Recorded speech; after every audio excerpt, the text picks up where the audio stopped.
আমার সাথে পড়ুন বিসমিল্লাহির রহমানির রহিম।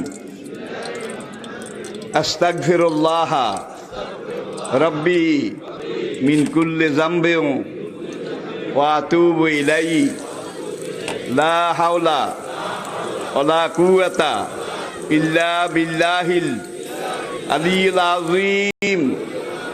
তাওবা ইয়া আল্লাহ, তাওবা ইয়া আল্লাহ, তাওবা ইয়া আল্লাহ, তাওবা ইয়া রাব্বি, লা ইলাহা ইল্লাল্লাহু মুহাম্মাদুর রাসূলুল্লাহ।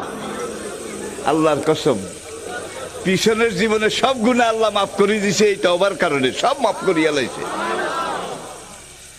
আর কিছু কিছু ক্যান্ডল আছে, ক্যান্ডা আছে, গুনাহ তো করতে আসি, হুজুরে যখন কইছে আমার তওবা করি কিছু ছাড়াই হালাই, কাজ বেনা আবার শুরু করিও,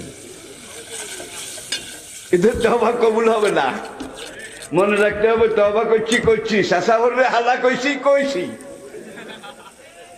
তওবা করেছি জীবনে আর গুনাহ।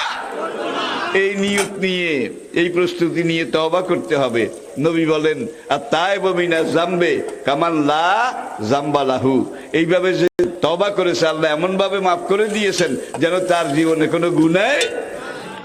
আমার সাথে পড়ুন বিসমিল্লাহির রহমানির রহিম। আস্তাগফিরুল্লাহ রব্বি মিন কুল্লি যামবিন ওয়া আতুবু ইলাইহি লা হাওলা ওয়ালা কুওয়াতা ইল্লা বিল্লাহিল আলিয়্যিল আযীম। তাওবা ইয়া আল্লাহ, তাওবা ইয়া আল্লাহ, তাওবা ইয়া আল্লাহ, তাওবা ইয়া রাব্বি, লা ইলাহা ইল্লাল্লাহু মুহাম্মাদুর রাসূলুল্লাহ।